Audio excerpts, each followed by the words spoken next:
গল্পের আসর চ্যানেলে তোমাদের সবাইকে স্বাগত। তোমরা শুনছো রহস্য রোমাঞ্চে ভরা সত্যজিৎ রায়ের গল্প শকুন্তলার কণ্ঠহার। গল্পের প্রথম পর্ব গত সপ্তাহে আমার চ্যানেলে আপলোড করা হয়েছে। তোমরা চাইলে আই বাটন টিপে সেই পর্বটি দেখতে পারো। এবার শুরু হচ্ছে গল্পের শেষ পর্ব। অনেকদিন পরে পুজোর ছুটিতে ফেলুদা, তোপসে এবং লালমোহনবাবু বেড়াতে যাচ্ছেন লখনৌ। ট্রেনে হেক্টর জয়ন্ত বিশ্বাসের সঙ্গে আলাপ। জয়ন্ত বিশ্বাসের শাশুড়ি ছিলেন সাইলেন্স যুগের সেরা অভিনেত্রী শকুন্তলা দেবী। শকুন্তলা দেবীর অভিনয় মুগ্ধ হয়ে মাইসোরের মহারাজা তাঁকে একটি বহুমূল্য কণ্ঠহার উপহার দেন। বংশানুক্রমে সেই হাড়ের মালিকানা আসে জয়ন্তবাবুর স্ত্রীর অর্থাৎ প্যামেলা সুনিলার।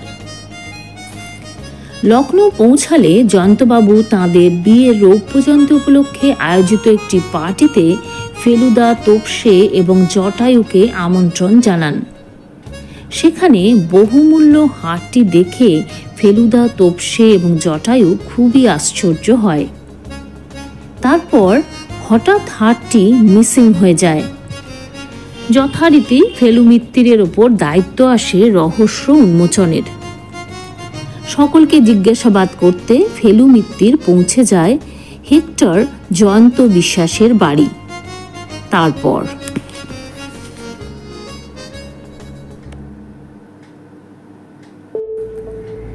ফেলুদা জয়ন্তবাবুর দিকে ফিরল। আমি একবার মিস্টার সোমের সঙ্গে কথা বলতে চাই। বেশ তো, আমি তাকে পাঠিয়ে দিচ্ছি। জয়ন্তবাবু ভেতরে চলে গেলেন। 2 মিনিটের মধ্যে সুদর্শন সোম এসে হাজির হলেন। আজ তিনি দাড়ি কামিয়েছেন কোনো একটা সময়, তাই তাকে একটু ভদ্রস্থ লাগছে। তিনি ফেলুদার সামনের সোফায় বসলেন। তার মুখে চুরুট। কাল পার্টিতেও একে চুরুট খেতে দেখেছি। কড়া গন্ধে ঘরটা ভরে গেল। ফেলুদা প্রশ্ন শুরু করল, আপনি কতদিন এই বাড়িতে রয়েছেন? বছর 15 হলো। শকুন্তলা দেবী আমাকে এই বাড়িতে থাকতে বলেন। আপনি এক কথায় রাজি হয়ে যান? পরের আশ্রিত হতে কোনো রকম দ্বিধা সংকোচ বোধ করেননি? তখন আমার অবস্থা খুব খারাপ হয়ে আসছে। এখন আমার বয়স 67। তখনই আমি 50-এর ওপর। ডান হাতের বুড়ো আঙুলে আর্থ্রাইটিস, তাই ছবি আঁকতে পারছি না। শকুন্তলা দেবীর অনুগ্রহে আমার তবু একটা সংস্থান হলো। তা না হলে আমি যে কি করতাম জানি না। আমায় না খেয়ে মরতে হতো। অবশ্য পরের চ্যারিটি ভোগ করছি এই নিয়ে অনেকদিন খুব সচেতন ছিলাম। মনটা খচখচ করত। কিন্তু এরাও আমার উপস্থিতি মেনে নিয়েছিলেন। শিলা আর প্রসেনজিৎ আমাকে খুব ভালোবাসত, তাই ব্যাপারটা ক্রমে অভ্যস্ত হয়ে গিয়েছিল। আপনার নিজের রোজগার বলে তো কিছুই নেই। 2-একটা পুরনো ছবি মাঝে মাঝে অল্প দামে বিক্রি হয়, সে তেমন কিছুই নয়। সত্যি বলতে কি, আই এম পেনিলেস। জয়ন্তবাবু আমাকে প্রতি মাসে হাত খরচের জন্য কিছু টাকা দেন, আর থাকা খাওয়ার ব্যবস্থাটা রয়েছে। চুরুটের অভ্যাসটা অনেক চেষ্টা করেও ছাড়তে পারিনি, তবে অনেক কমিয়ে দিয়েছি। এই চুরির ব্যাপারে আপনার কাউকে সন্দেহ হয়? মিস্টার সোম একটু ভেবে বললেন, চাকরদের কাউকে হয় না। তবে কাকে হয়? মিস্টার সোম আবার চুপ করে গেলেন। ফেলুদা বলল, আপনি ইতস্তত করলে কিন্তু আমার কাজটা আরো কঠিন হয়ে পড়বে। আপনি নিশ্চয়ই চান যে শকুন্তলা দেবীর হাতটা আবার উদ্ধার হোক? তা তো বটেই। তাহলে বলুন, আপনার কাউকে সন্দেহ হয় কি না? একজনকে হয়। কে সে? প্রসেনজিৎ। কেন এই কথা বলছেন? প্রসেনজিৎ আর আগের মতো নেই। সে অনেক বদলে গেছে। আমার ধারণা সে কুসঙ্গে পড়েছে, হয়তো জুয়া খেলে, নেশা করে, তার জন্য তার টাকার দরকার পড়ে। চাকরি বাকরি তো কিছুই করে না, বাপ তাকে যা দেন তাতে তার চলে না। সে আমার কাছ থেকে পর্যন্ত টাকা ধার চায়। আমি তাকে অনেক বুঝিয়েছি, কিন্তু আমার কথায় সে কানই দেয় না। I see. কাল যখন সিনেমা হচ্ছিল তখন কাউকে নড়াচড়া করতে বা জায়গা পরিবর্তন করতে দেখেছিলেন? আগে না, আমি পর্দায় ছবি ছাড়া আর কিছুই দেখিনি। ঠিক আছে মিস্টার সোম, অনেক ধন্যবাদ। এবার আপনি যদি শিলাকে একটু পাঠিয়ে দেন। মিস্টার সোম শিলার খোঁজে চলে গেলেন। অল্পক্ষণের মধ্যেই শিলা এসে পড়ল। তার পরনে সালোয়ার কামিজ, গায়ে কোনো গয়না নেই, একেবারে আধুনিকা। কি করছিলে শিলা? শিলা সোফায় বসার পর ফেলুদা প্রশ্ন করল। একটা আর্টিকেল লিখছিলাম। খবরের কাগজের জন্য? হ্যাঁ। কি বিষয়? ঘর কি করে সাজাতে হয় তাই নিয়ে। তুমি কি ইন্টেরিয়ার ডেকোরেশন ইন্টারেস্টেড নাকি? হ্যাঁ, ওটাকে আমার প্রফেশন করার ইচ্ছে আছে। ও বিষয়ে কিছু শিখেছ? এমনি কিছু শিখিনি, কিন্তু ও বিষয়ে অনেক বই পড়েছি। আঁকতে পারো? মোটামুটি। ছোটবেলায় সুদর্শন কাকু আমাকে খুব এনকারেজ করতেন, যখন আমার 12-13 বছর বয়স। তোমার দাদার সঙ্গে তোমার সম্পর্ক কিরকম? আগে দুজনে খুব বন্ধু ছিলাম, এখন দাদা বদলে গেছে, আমার সঙ্গে প্রায় কথাই বলে না। তাতে তোমার খারাপ লাগে না? আগে লাগতো, এখন অভ্যাস হয়ে গেছে। কাল রাত্রে হাতটা আমাদের দেখিয়ে আবার ঠিক জায়গায় রেখেছিলে তো?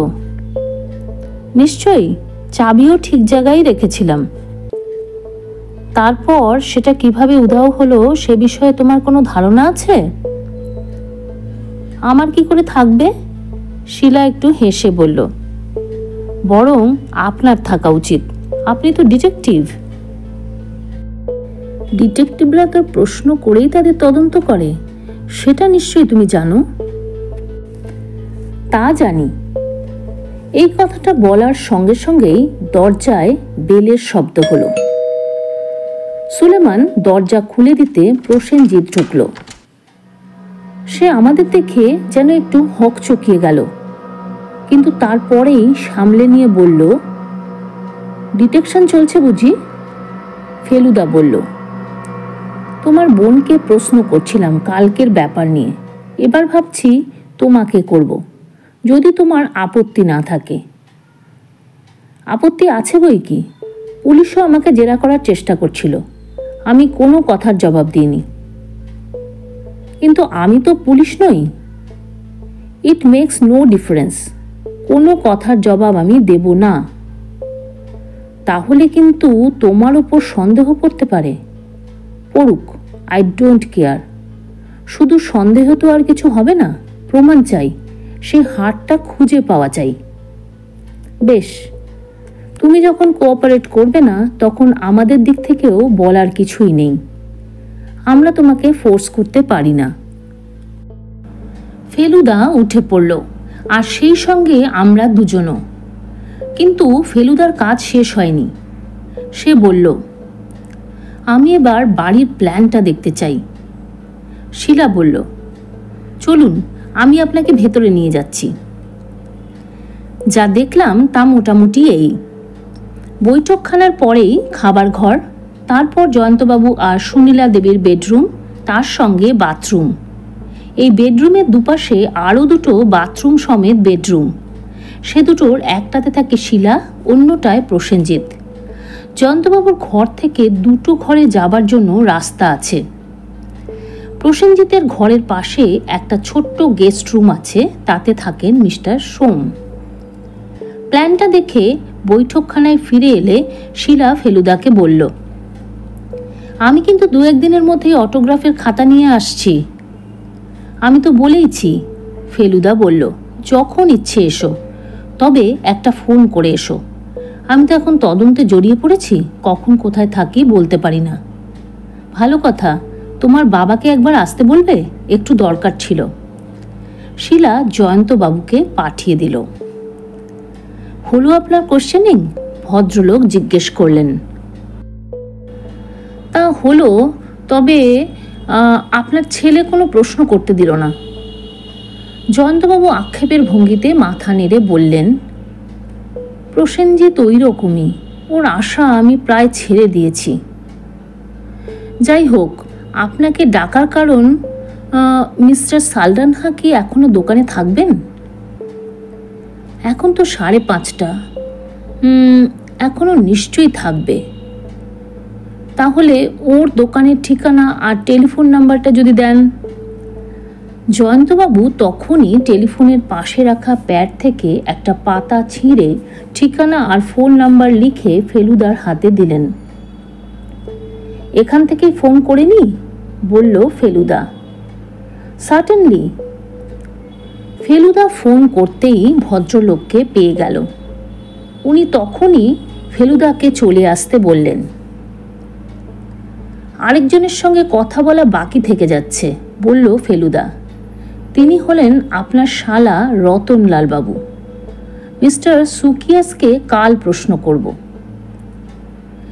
রতনলাল থাকে ফ্রেজার রোডে একটা ফ্ল্যাটে। তার ঠিকানা, টেলিফোন নম্বরও আপনাকে দিয়ে দিচ্ছি। তাকে পাবার ভালো সময় হচ্ছে সন্ধে 7টার পর। হজরতগঞ্জে সালডানহা অ্যান্ড কোম্পানিতে পৌঁছে একটু হকচকিয়ে গেলাম। এত পুরনো দোকান সেটা ভাবতে পারিনি। আর মিনিট 15 পরেই দোকান বন্ধ হয়ে যাবে। ভদ্রলোক একটা ডেস্কের পেছনে বসেছিলেন। দোকানে কোনো খদ্দের নেই, খালি একজন কর্মচারী এদিক ওদিক ঘুরছে। সালডানহা আমাদের দেখেই হেসে দাঁড়িয়ে উঠলেন। আসুন, বসুন মিস্টার মিটার। আমরা 3 জনে 3টে চেয়ারে বসলাম। এখানে এসে আপনাকে অসুবিধায় ফেললাম না তো? ইংরেজিতে জিজ্ঞেস করলো ফেলুদা। মোটেই না, এখন তো ক্লোজিং টাইম এসে গেল। এখানে আপনার কি কথা আছে বলে নিন, তারপর আপনাদের আমার গাড়িতে করে আমার বাড়ি নিয়ে যাব। সেখানে কফি খাবেন, আমার স্ত্রীর সঙ্গে আলাপ করবেন। তাহলে ভালোই হবে, বলল ফেলুদা, কারণ আপনার স্ত্রীকেও 2-1টা প্রশ্ন করার আছে। কালকের পার্টির সকলকেই আমরা প্রশ্ন করছি। That's all right, I don't think she will mind. আমার প্রথম প্রশ্ন, আপনার এ দোকান কতদিনের? তা প্রায় 70 বছর হলো। আমার ঠাকুরদাদা দোকানটার পত্তন করেন, লখনৌয়ের প্রথম মিউজিক শপ। কিন্তু এখন নিশ্চয়ই আরও মিউজিক শপ হয়েছে। আরও 2টো হয়েছে, দুটোই আমাদের জাত ভাইদের করা। একটার মালিক ডিমেলো, আরেকটা নরনহা। এদের মধ্যে একটা আবার হজরতগঞ্জেই, আমার দোকানের কাছেই।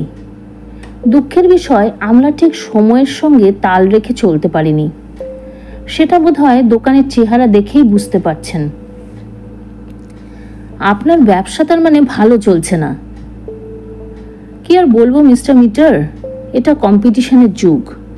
আমার ছেলেকে যদি দোকানে বসাতে পারতাম তাহলে তার ইয়াং আইডিয়াস অনেক কাজে দিত। কিন্তু সে ডাক্তারি পাশ করে চলে গেল আমেরিকা। এখন অবশ্য সে সেখানে খুব ভালোই রোজগার করছে। আর আমি বুড়ো মানুষ একাই দোকান সামলাচ্ছি।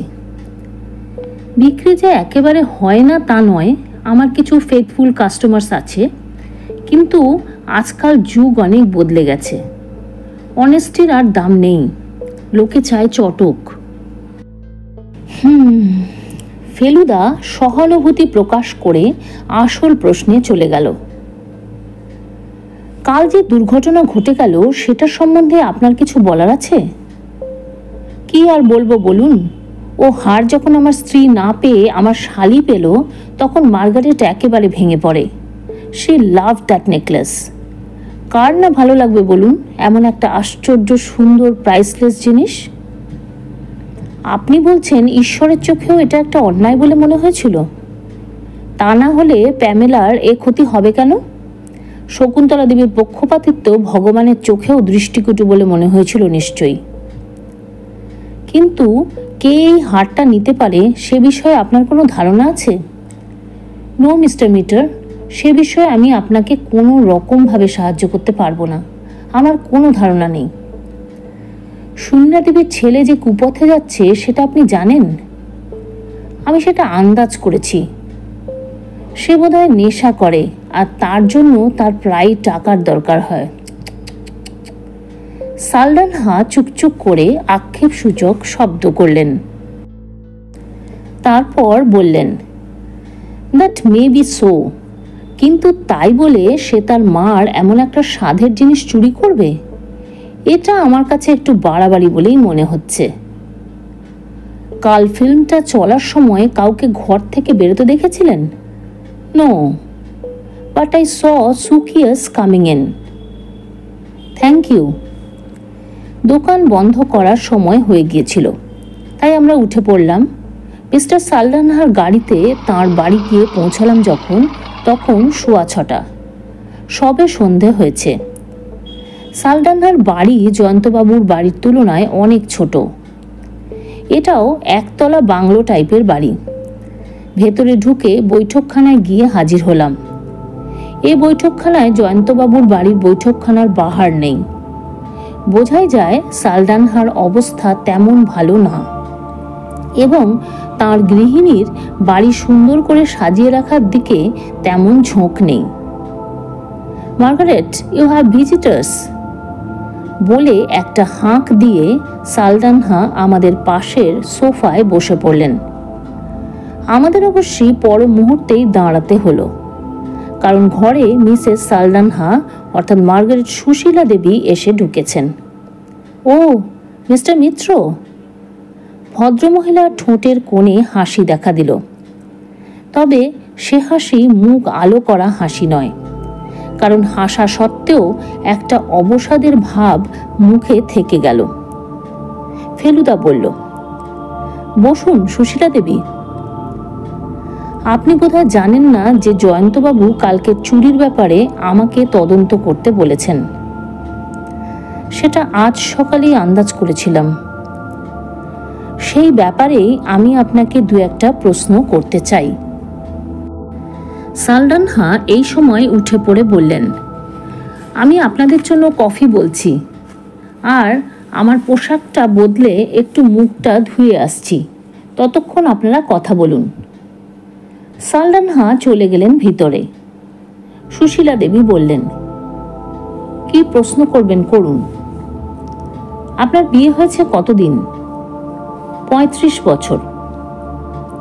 আপনার একটি ছেলে আমেরিকায় আছে শুনলাম। হ্যাঁ। এছাড়া আর কোনো সন্তান আছে? একটি মেয়ে আছে, তার বিয়ে হয়ে গেছে, সে কুলুতে থাকে। তার স্বামীর সেখানে অ্যাপল অর্চার্ড আছে। আপনার বোনের চেয়ে আপনি কত বড়? 2 বছরের। তার মানে আপনারা প্রায় পিঠোপিঠি। হ্যাঁ। আপনার বোনের প্রতি আপনার কিরকম মনোভাব ছিল? একেবারে ছেলে বয়সে আমরা দুজন ভীষণ বন্ধু ছিলাম। প্যামের আমাকে ছাড়া চলতই না। আমরা দুজনে একসঙ্গে পুতুল খেলতাম, নার্সারি স্কুলে যেতাম, একরকম জামা কাপড় পরতাম। তারপর আমার যখন বছর 15 বয়স, তখন থেকে আমি বুঝতে পারি যে মার টান আমার চেয়ে প্যামের ওপর বেশি। তাছাড়া প্যামের মধ্যে তখন থেকে অনেক গুণের প্রকাশ পেতে থাকে।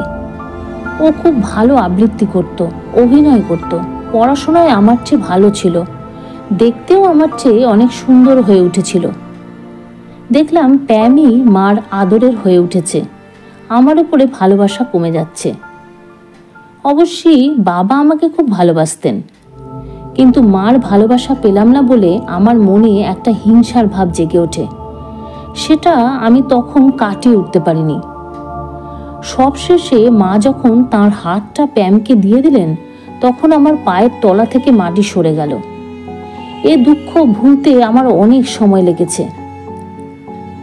এখন মনে হিংসার ভাব নেই? না, এক এক সময় ছেলেবেলার কথা মনে হলে জেলাস লাগে, কিন্তু এমনিতে দুজনের মধ্যে যথেষ্ট সদ্ভাব আছে। কাল তো দেখলেন আমাদের, কি মনে হলো? দিব্যি সদ্ভাব। শুধু তাই না, ওর সম্বন্ধে একটা অনুকম্পার ভাবও বোধ করি। কেন বলুন তো? কারণ আমার ভগ্নিপতি, তার টাকার টানাটানি যাচ্ছে, তাই বুঝি। এটা কিন্তু আপনাকে গোপনে বলছি, আপনি আমাদের উপর সম্পূর্ণ বিশ্বাস রাখতে পারেন। আমার ভগ্নিপতি অনেক দেনা করে ফেলেছেন, সেই সঙ্গে ড্রিঙ্কিং বেড়ে গেছে। কিন্তু কাল ওরকম পার্টি দিলেন, কি করে দিলেন আমি জানি না। আমি আর আমার স্বামী নেমন্তন্ন পেয়ে খুব আশ্চর্য হয়ে গিয়েছিলাম। হয়তো এর মধ্যে অবস্থার উন্নতি হয়েছে, তা হতে পারে। কিন্তু আমি 2 মাস আগের কথাও জানি।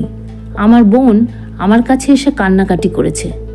তার উপর ওদের ছেলের গোলমাল তো আছেই। সে ব্যাপার জানেন তো? শুনেছি। আশা করি আপনার কথাই ঠিক, ওদের অবস্থার উন্নতি হয়েছে। হারটাকে চুরি করতে পারে সে সম্বন্ধে আপনার কোনো বক্তব্য আছে? একেবারেই না, ওটা আমার কাছে একটা বিরাট রহস্য। প্রসেনজিৎকে আপনার সন্দেহ হয় না? প্রসেনজিৎ? ভদ্রমহিলা যেন একটু ভাবলেন, তারপর বললেন, একটা ব্যাপার আছে। ফিল্মটা যখন দেখানো হচ্ছিল তখন প্রসেনজিৎ আমার কাছেই ছিল। ফিল্ম চলা অবস্থায় সে উঠে কোথায় যেন চলে যায়। অন্য কোনো লোককে জায়গা বদলাতে দেখেছিলেন? না, তাছাড়া আমার দৃষ্টি পর্দার উপরেই ছিল। প্রায় 20 বছর পর দেখছিলাম ছবিটা। থ্যাংক ইউ সুশীলা দেবী, আমার প্রশ্ন শেষ। আমরা কফি খেয়ে উঠে পড়লাম। বাড়ির বাইরে এসে ফেলুদা বলল, এবার অ্যালবার্ট রতনলাল, তাহলে আজকের মতো আমার কাজ শেষ। সালডানহার বাড়ি থেকে আমরা রতনলালের ফ্ল্যাটে গেলাম। অত্যন্ত সুসজ্জিত ফ্ল্যাট, আর একজনের পক্ষে বেশ বড়। ভদ্রলোক সোফায় বসে একটা হাইফাই স্টিরিওতে গজল শুনছিলেন। পরনে একটা বেগুনি ড্রেসিং গাউন, মুখে পাইপ। ভদ্রলোক যে আতর ব্যবহার করেন সেটা জানতাম না। ঘরে বেশ ঝাঁঝালো আতরের গন্ধ। ভদ্রলোক আমাদের দেখে স্টিরিওটা বন্ধ করে বললেন, কি ব্যাপার? ফেলুদা বলল, কালকে চুরির ব্যাপারে কয়েকটা প্রশ্ন করার ছিল। আমরা সকলকেই করেছি। এভরিওয়ান? শুধু মিস্টার সুকিয়াসকে বাকি, সেটা কাল করব। আপনার কি ধারণা আমি চুরিটা করে থাকতে পারি?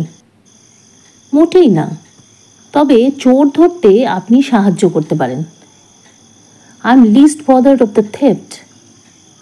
এত দামি আর ভালো একটা জিনিস চুরি হলো, আর তাতে আপনার ইন্টারেস্ট নেই? মাইশরের দেওয়া জিনিস তো দামি হবেই, তাতে আশ্চর্যের কি আছে? আপনার মার এত সাধের জিনিস ছিল। আমার মার ফিল্ম কেরিয়ার সম্বন্ধেও আমার বিন্দুমাত্র উৎসাহ নেই। I think all films are rotten. Silent films তো বটেই। আপনার পেশাটা কি জানতে পারি? তা পারেন। আমি একটা মার্কেন্টাইল ফার্মের অ্যাসিস্ট্যান্ট ম্যানেজার। তাহলে আপনি আর কোনো রকমের সাহায্য করতে পারছেন না আমাদের? আই এম ভেরি সরি, আমার কিছু বলার নেই। একটা শেষ প্রশ্ন আছে। কি? কাল ফিল্মটা চলার সময় আপনি কাউকে জায়গা পরিবর্তন করতে দেখেছিলেন? আমি তো ফিল্ম দেখছিলাম না, আমি অন্যদিকে মুখ ফিরিয়েছিলাম। I saw mister Sukias come in. ধন্যবাদ। আপনি দেখছি আপনার পিতামহের মতো হিন্দি গানের ভক্ত। রতনলাল কোনো মন্তব্য না করে আবার স্টুডিওটা চালিয়ে দিলেন। আমরা ঘর থেকে বেরিয়ে এলাম।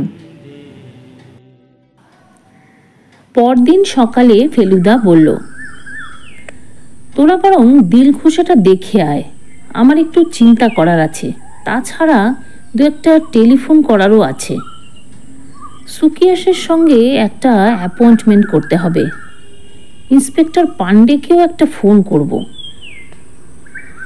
আমরা দুজনে আজ ট্যাক্সির বদলে একটা টাঙা নিয়ে বেরোলাম। লালমোহনবাবুর ভীষণ শখ টাঙা চড়ার, কারণ উনি জানেন বাদশাহী আংটির সময় আমরা টাঙা চড়েছিলাম। টাঙা রওনা হওয়ার পর লালমোহনবাবু বললেন, দিলখুশার ইতিহাসটা একটু জেনে নিই। আমি বললাম, দিলখুশা ঊনবিংশ শতাব্দীর প্রথম দিকে নবাব সাদাত আলীর তৈরি একটা বাগান বাড়ি ছিল। এর আশেপাশে হরিণ চড়ে বেড়াতো। এখন শুধু ব্যাপারটার ভগ্নাবশেষ রয়েছে, তবে তার পাশে একটা সুন্দর পার্ক রয়েছে যেখানে লোকে বেড়াতে যায়। দিলখুশার উত্তরে বিখ্যাত লা মার্টিনিয়ার স্কুল, অষ্টাদশ শতাব্দীতে ক্লড মার্টিনের তৈরি। মার্টিন ছিলেন মেজর জেনারেল। দিলখুশা থেকে এই স্কুলটা দেখতে পাবেন।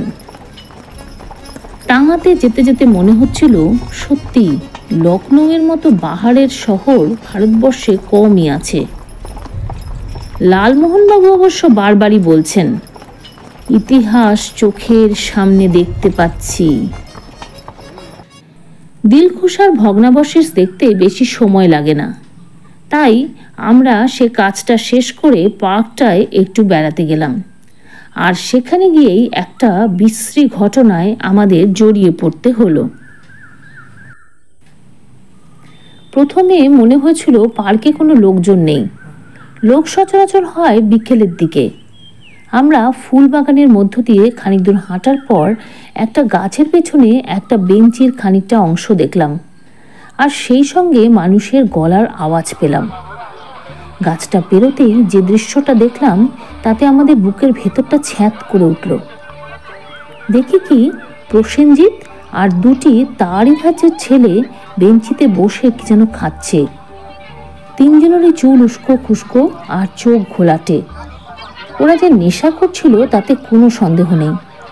আর এই নেশা বড় সহজ নেশা নয়, এ হলো ড্রাগের ব্যাপার, যা খেয়ে মানুষ সম্পূর্ণ হুঁশ হারিয়ে খুন পর্যন্ত করতে পারে।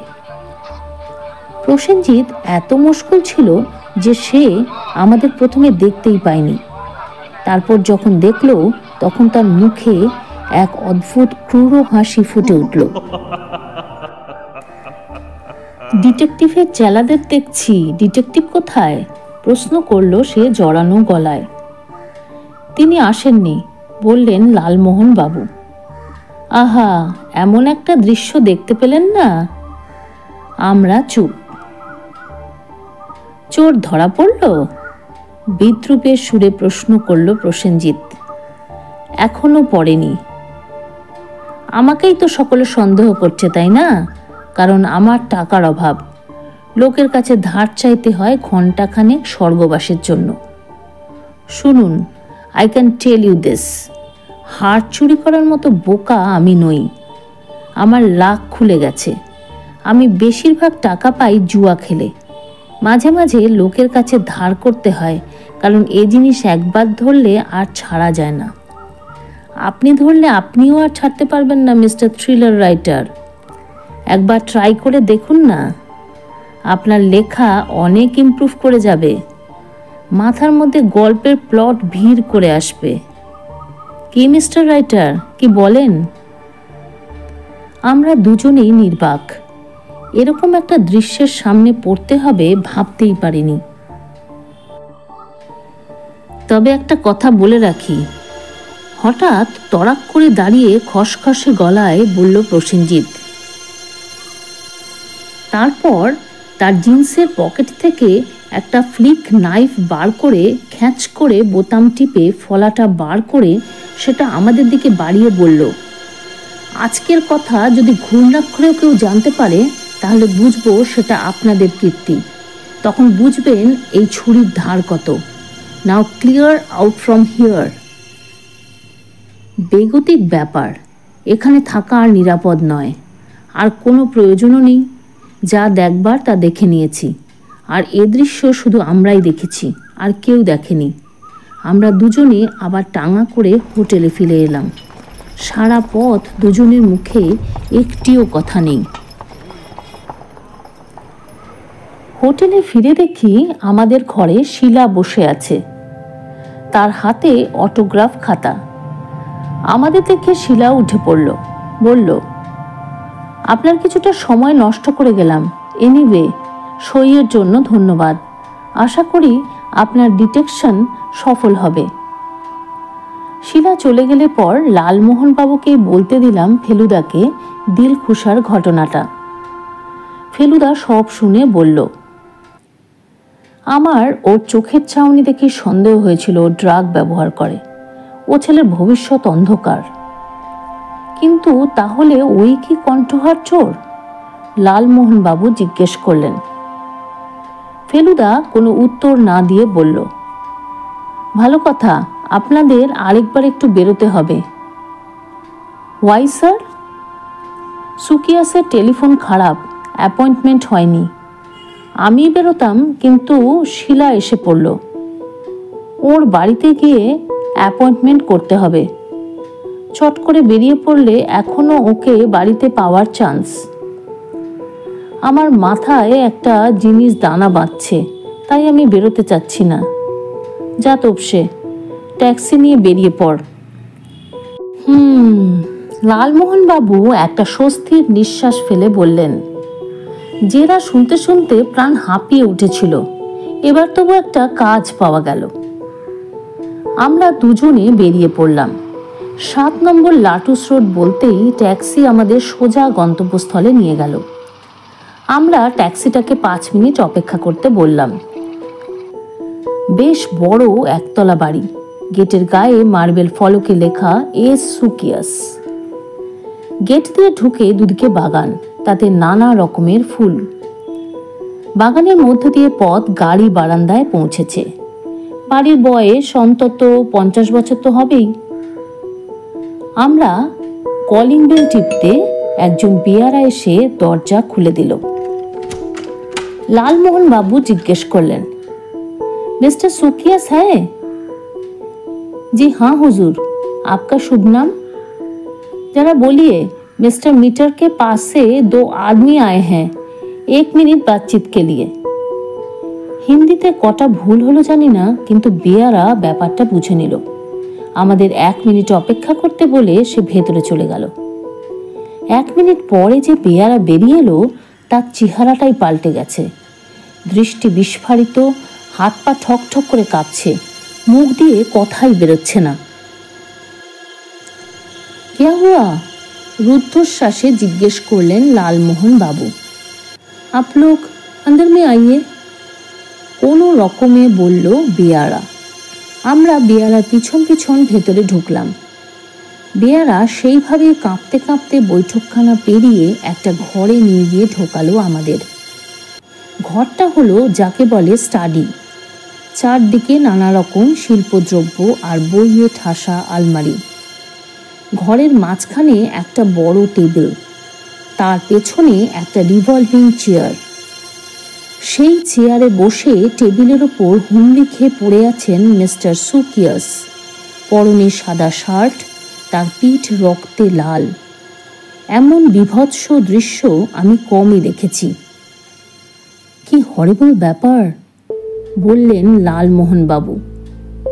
তারপর বেয়ারার দিকে ফিরে বললেন, তুমি শেষ কখন দেখেছো তোমার মনিবকে?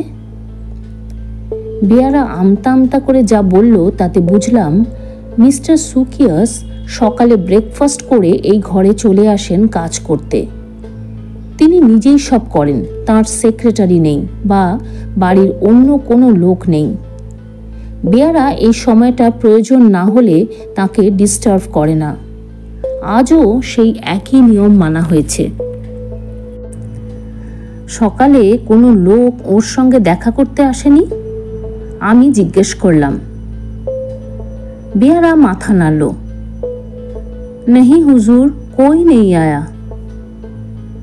আমি বুঝতেই পারছিলাম যে বাইরে থেকে সামনের দরজা দিয়ে লোক আসার কোনো দরকার নেই, কারণ সুকিয়াসের চেয়ারের পেছনেই হাট করে খোলা একটা জানলা, তাতে শিক নেই।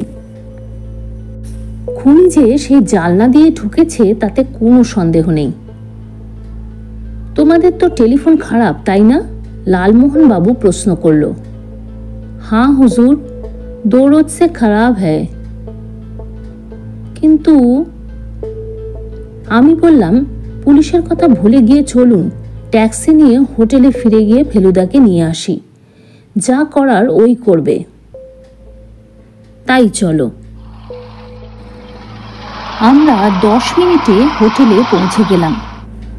ফেলুদাকে খবরটা দিতেই সে তার খাতাটা ফেলে দিয়ে কোনো কিছু না বলে জ্যাকেট চাপিয়ে নিয়ে আমাদের দুজনকে সঙ্গে নিয়ে বেরিয়ে পড়ল। তার ভুরু ভীষণ কুঁচকে গেছে। সুকিয়াসের বাড়ি পৌঁছে সে প্রথমেই বেয়ারাকে জিজ্ঞেস করল, তোমাদের ড্রাইভার আছে? হ্যাঁ হুজুর, গাড়ি ভি হ্যায়। ড্রাইভারকে আমার কাছে পাঠিয়ে দাও। ড্রাইভার আসতে ফেলুদা তাকে তৎক্ষণাৎ থানায় খবর দিতে বলল। ড্রাইভার চলে গেল। এবার আমরা গিয়ে স্টাডিতে ঢুকলাম। ছুরি মেরেছে ভদ্রলোককে, বলল ফেলুদা। অস্ত্রটা নিয়ে গেছে। তারপর টেবিলের ওপর ঝুঁকে পড়ে বলল, ভদ্রলোক চিঠি লিখছিলেন। সেটা অবশ্য আমিও দেখেছিলাম। ইংরেজি চিঠির বেশ খানিকটা লেখা হয়ে গেছিল যখন ছুরিটা মারে। এ কি, এ যে আমাকেই লেখা চিঠি, বলে উঠল ফেলুদা।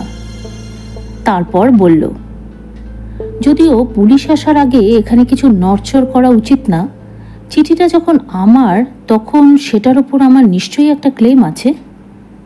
এই বলে ফেলুদা চিঠিটা প্যাড থেকে ছিঁড়ে ভাঁজ করে পকেটে পুরে নিল। তারপর জানলার কাছে গিয়ে বাইরে ঝুঁকে দেখল। জানালার বাইরে একটা হাত চারেক চওড়া প্যাসেজ, তারপরেই বাড়ির পাঁচিল। সেই পাঁচিল টপকে লোক আসা খুব কঠিন নয়। বোঝাই যাচ্ছে খুনটা কোনো ভদ্রলোক করেননি। ফেলুদা প্রায় আপন মনেই কথাটা বলল। তারপর বলল, যতদূর মনে হয় এ হলো লখনৌইয়া ভাড়াটে গুন্ডার কাজ। আর এখানে ডাকাতির কোনো প্রশ্ন আসছে না, কারণ এই একটা ঘরেই অন্তত লাখ টাকার জিনিস আছে। প্রশ্ন হচ্ছে এই শয়তানটিকে কিনি এমপ্লয় করেছিলেন, অর্থাৎ লোকটি কার অ্যাকমপ্লিশ। সেটা অবশ্যই মিস্টার সুকিয়াসের ব্যক্তিগত ইতিহাস না জানলে বোঝা যাবে না, বললেন লালমোহনবাবু। তাই নয় কি? ফেলুদা বলল, ভদ্রলোকের বিষয়ে যে আমরা একেবারেই কিছু জানি না তা নয়। অদ্ভুত লোক ছিলেন সেটা তো জানি। চড়া সুদে টাকা ধার দেওয়ার সঙ্গে উঁচু দরের শিল্পদ্রব্যের সংগ্রহ গড়ে তোলা সাধারণ লোকের কম্য নয়। আমার ধারণা চিঠিতেও কিছু তথ্য পাওয়া যাবে। সেটা একবার পড়বেন না? লালমোহন বাবু জিজ্ঞেস করলেন। চিঠিটার ওপরে কনফিডেন্সিয়াল লেখা ছিল, সেটা বোধহয় আপনি দেখেননি।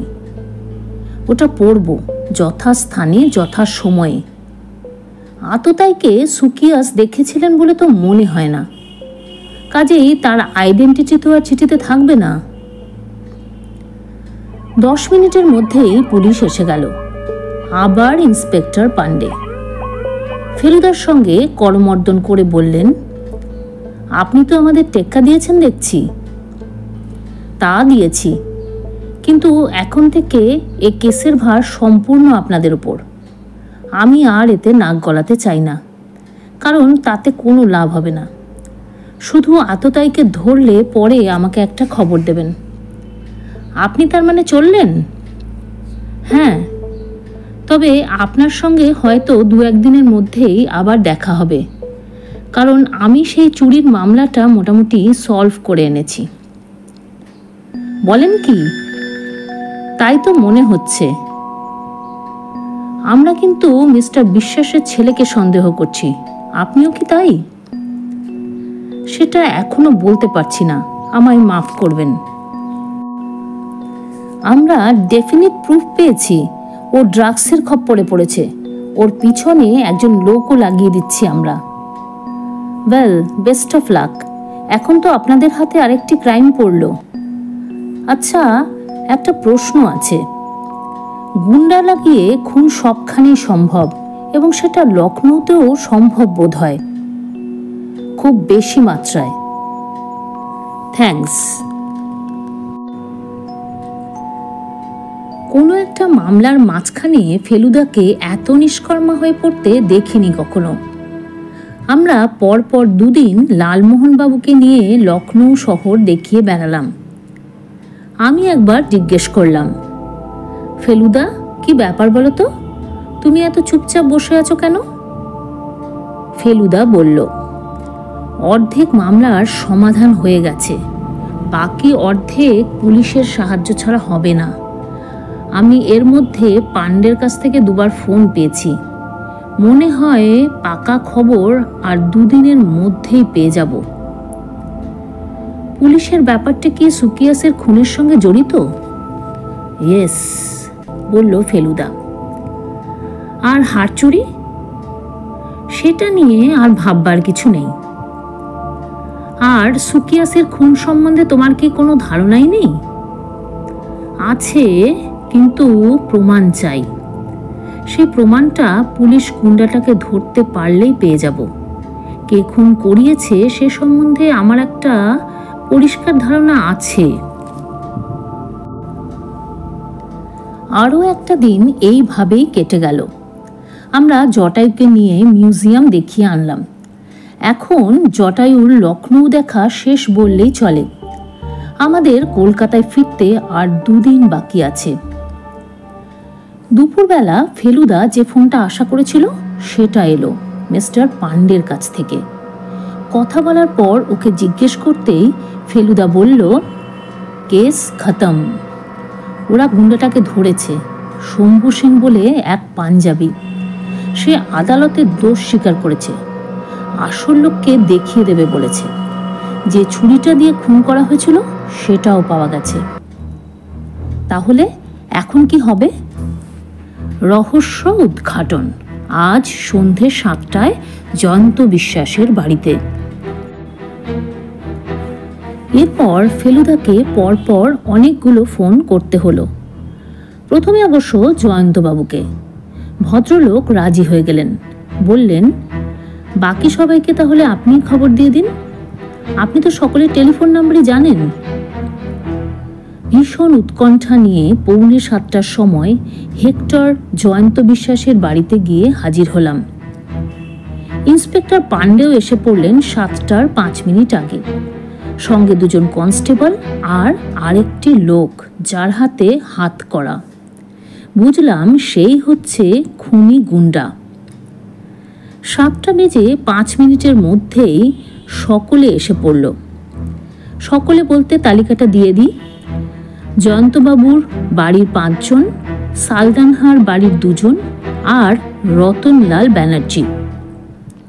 প্রশস্ত বৈঠকখানায় সকলে চেয়ার আর সোফাতে ছড়িয়ে বসলেন। রতনলাল আগেই প্রশ্ন করলেন, হোয়াট ইজ দিস ফার্স?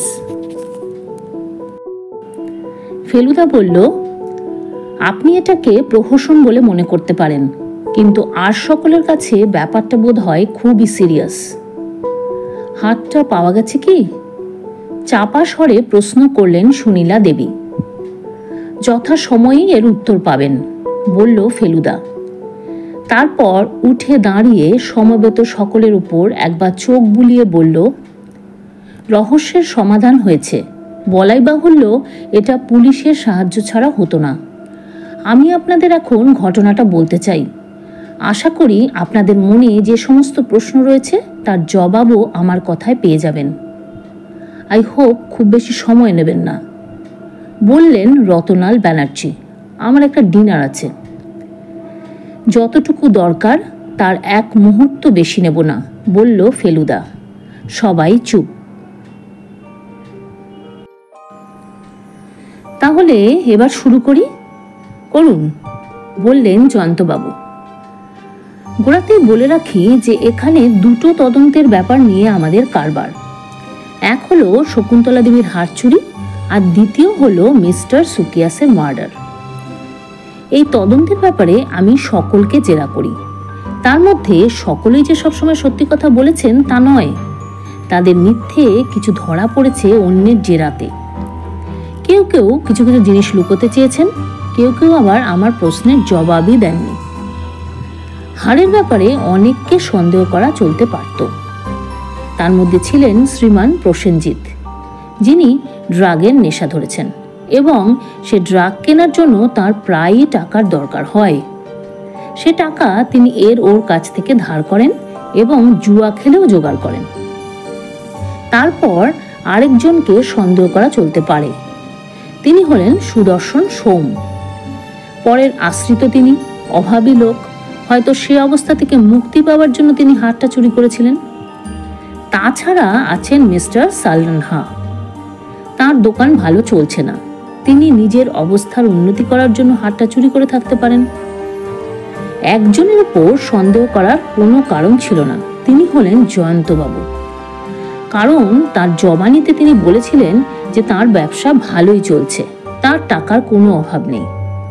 কিন্তু আরেকজনের জবানিতে আমি শুনি যে তার ব্যবসা মোটেও ভালো যাচ্ছে না। তিনি ফ্রাস্ট্রেশন বশত তার মদের মাত্রা বাড়িয়ে দিয়েছিলেন। অবশ্যই এই জবানি থেকে কিছু প্রমাণ হয় না, এটা ভুলও হতে পারে। এখানে সুকিয়াসের খুনের ব্যাপারে আমাকে আসতে হচ্ছে।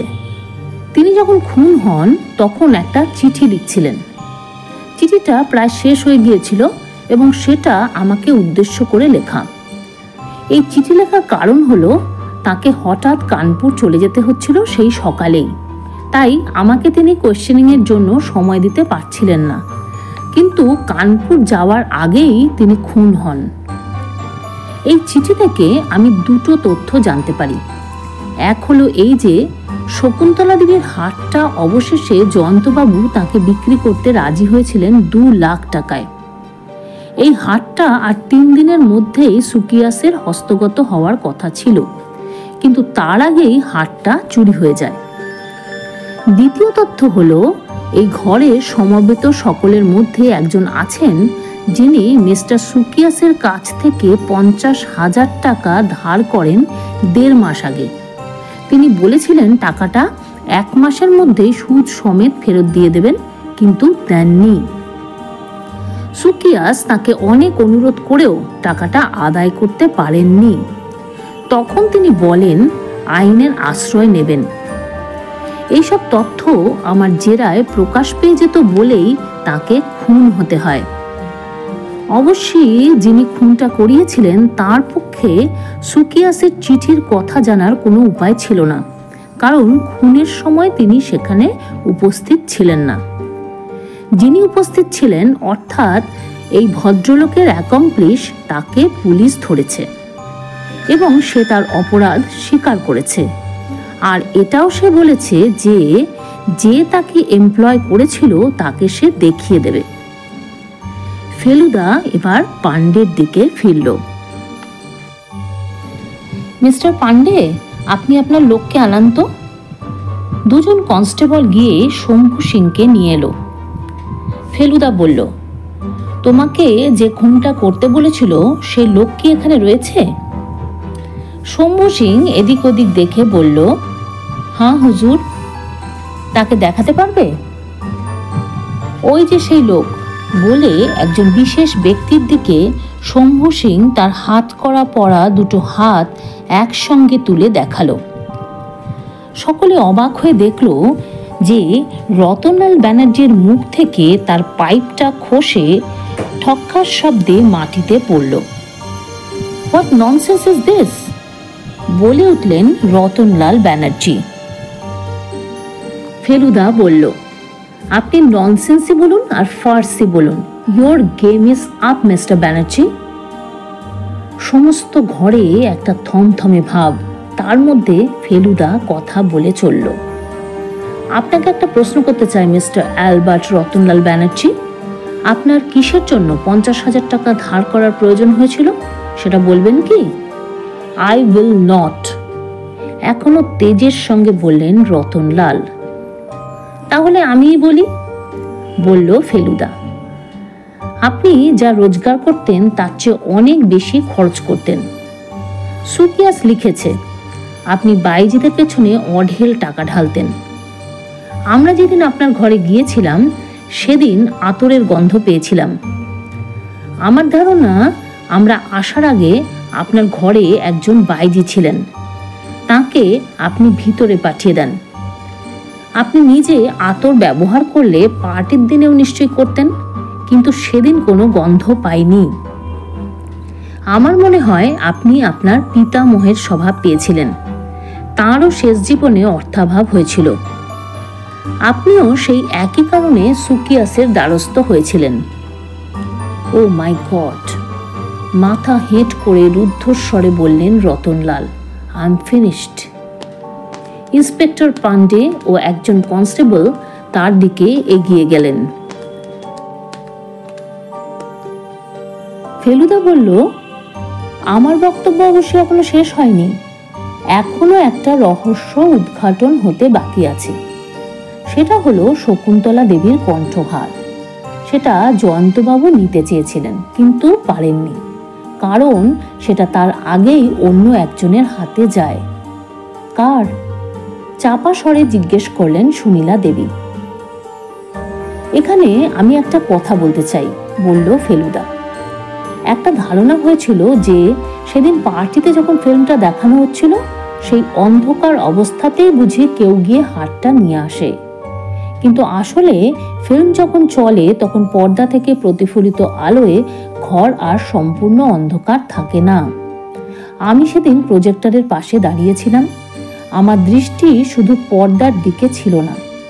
ঘর থেকে কেউ বেরিয়ে গেলে আমি নিশ্চয়ই দেখতে পেতাম। কেউ বেরোয়নি। প্রসেনজিৎ দাঁড়ানো অবস্থা থেকে সোফায় বসে, আর ছবি চলার মধ্যে সুকিয়াস প্রবেশ করেন। ঘরে আর কোনো নড়াচড়া হয়নি। তাহলে? সুনীলা দেবী হতভম্ব। তাহলে এই যে ছবি শুরু হওয়ার আগেই হারটা সিন্দুক থেকে বার করে আনা হয়েছিল। সে তো হয়েছিলই, বললেন সুনীলা দেবী। শিলা এনেছিল আপনাকে দেখানোর জন্য, আর শিলাই সেটা আবার তুলে রাখে। না, সেখানেই ভুল। শিলা হারটা সিন্ধুকে তোলেনি, সে সেটা নিজের কাছে রেখে দিয়েছিল। এটা আমি বুঝতে পেরেছিলাম, কিন্তু কারণটা বুঝিনি। পরে রাত্রে সে সেটাকে একটা ফুলের টবে মাটির মধ্যে পুঁতে রাখে।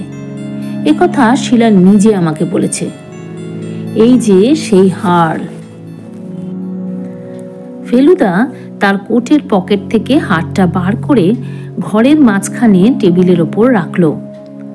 ঘরের সকলের মুখ থেকে একটা বিস্ময়সূচক শব্দ বেরিয়ে এলো।